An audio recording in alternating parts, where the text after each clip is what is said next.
These are the only 5 kettlebell exercises you need to transform your body after 50. Here's something that might make you angry. You've been told you need to accept getting weaker as you age. That's complete nonsense. These 5 kettlebell movements can make you stronger and more explosive than people half your age.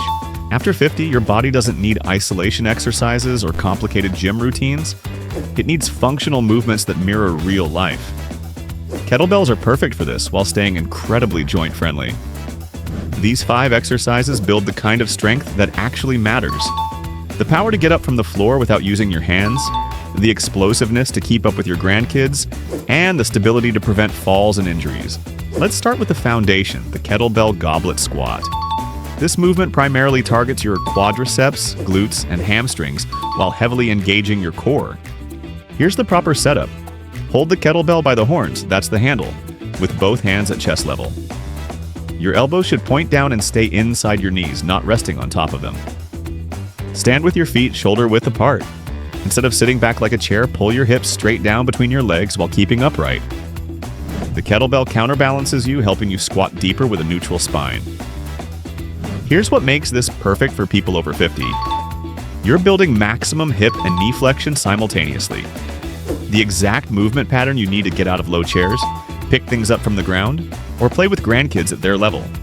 2 critical points. First, your knees should track in line with your toes. They can come forward as long as your heels stay down, but they shouldn't cave inward or bow outward. Second, match your breathing to the movement. Take a deep breath into your belly at the top before you squat down. Hold that breath and keep your core braced as you descend, then forcefully exhale as you drive back up to standing. Start with 3 sets of 8 to 12 reps. Focus on that pulling motion. Draw your hips back between your legs rather than just sitting back. The strength will come, but mastering this movement pattern keeps you moving well for decades. Now for the game changer, the kettlebell swing. This exercise focuses on your posterior chain, primarily the glutes, hamstrings, lower back, and core.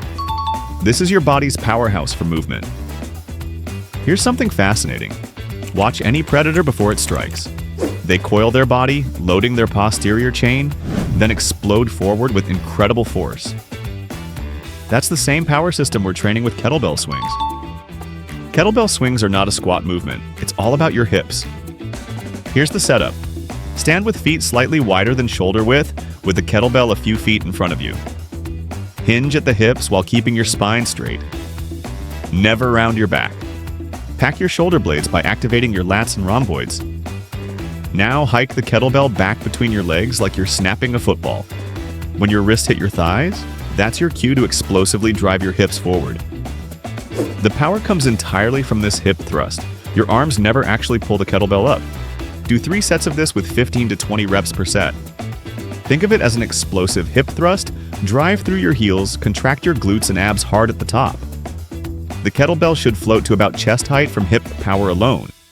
When it falls back down, guide it between your legs and immediately flow into the next powerful hip extension. This move is so powerful that I made a complete video breaking it down. Check the description for the link. Exercise 3, Kettlebell Press. The kettlebell press primarily works your shoulders, triceps, and upper chest, with significant core engagement for stabilization during the overhead press. This single arm movement forces your entire midsection to work overtime to keep you stable. What makes kettlebell presses superior to dumbbells and barbells is how much kinder they are on your shoulders. The kettlebell allows for more natural shoulder movement. Your shoulder can move through abduction and external rotation more freely compared to the fixed path of a barbell. The weight distribution also feels more natural than dumbbells, which many people find awkward and uncomfortable. Many people who experience shoulder tightness and clicking from barbell and dumbbell presses find that kettlebells actually help rehabilitate their shoulders. The finishing position is more comfortable too. You can take a moment to compose yourself at the top if you need to push through those last challenging reps. Here's the proper technique.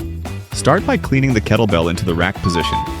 The bell should rest comfortably on your forearm with your hand positioned below your chin. Keep your elbow tucked forward, not flared out to the side. This is crucial for both safety and strength. Watch your elbow path as you press. It should stay forward and travel straight up overhead. Your thumb remains oriented backward throughout the movement. and you finish with the kettlebell directly overhead in a locked-out position. Before each press, create full body tension. Brace your abs, contract your glutes and thighs, plant your feet, and make a white-knuckle fist with your opposite hand. This tension transfer makes you significantly stronger. Do 3 sets of 6 to 8 reps per arm. Focus on that clean rack position and straight pressing path. Master the movement pattern first, then gradually add weight as your technique improves. Exercise 4. Kettlebell High Pull. The high pull targets your upper back, traps, shoulders, and biceps while engaging your core and legs to generate the initial power for the pull. This makes it perfect for building the pulling strength that counteracts poor posture. Position yourself with feet wider than your shoulders, kettlebell placed in front of you. Lower into a squat-like position. Keep your torso upright and avoid letting your knees drift forward over your toes. Grip the kettlebell at the top of the handle. The movement flows in 2 connected phases. First, drive powerfully upward using your leg muscles. As you rise and reach the halfway point, immediately transition into the pulling phase. Lift your elbows upward and outward, drawing the kettlebell toward your upper chest. Your legs initiate the power, then your arms finish by yanking the weight upward. This should feel like one continuous fluid motion. After each rep, guide the kettlebell back to the starting position before beginning the next one. Most people over 50 deal with rounded shoulders from years of desk work. The high pull strengthens exactly the muscles that pull your shoulders back and improve your posture while building explosive power that transfers to every athletic movement you do. Do 3 sets of 10 to 12 reps. Focus on that smooth transition from leg drive to aggressive upward pull. Exercise 5, Turkish getup. This is a full-body exercise that works your shoulders, core, especially the obliques, hips, glutes, and legs. It also challenges stability and mobility throughout your entire body, making it the ultimate functional movement. Begin by lying on your side with the kettlebell positioned beside your body, knees bent. Grip the kettlebell firmly with a tight hold to maintain wrist stability. You can use your other hand to assist. Roll onto your back while positioning your legs at slight angles, then plant your right foot flat on the ground. This setup is crucial because you want to properly load your lat muscle, not overuse your front shoulder. Press the kettlebell up using both arms initially. Position your working side leg bent with foot planted, while your opposite leg stays straight. Your free arm should be positioned at about 45 degrees from your body. This gives you the proper leverage when you roll up. Here's the key. When you sit up from this position, your shoulder should line up directly over your elbow. Keep your arm in line with your ear, wrist straight, and shoulder packed down throughout the movement. From the seated position, bring your opposite knee underneath your hip, then come off your supporting hand. Perform what's called a windshield wiper with your back leg. Rotate it so you're in a proper 90-degree lunge position, then stand up. To reverse, step your working leg back, landing softly on your knee. Windshield wiper your back leg again, place your hand back on the floor, or then extend your leg back through to the seated position. Roll back to the floor press position, then carefully lower the weight. Throughout the entire movement, keep your eyes focused on your fist or the kettlebell. Maintain this visual connection until you reach the lunge position. Where your eyes go, your body follows, so this keeps you safe and aligned. Use power breathing, forceful exhales during the challenging transitions. This creates core stability that's essential for this movement.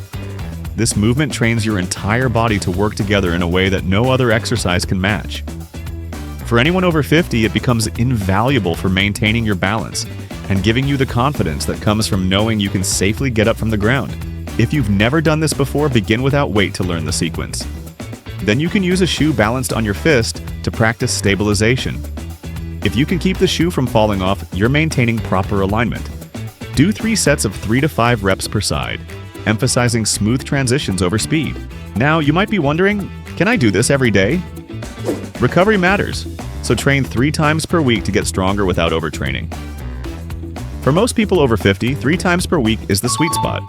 Your body needs to heal and recover when working at high intensity.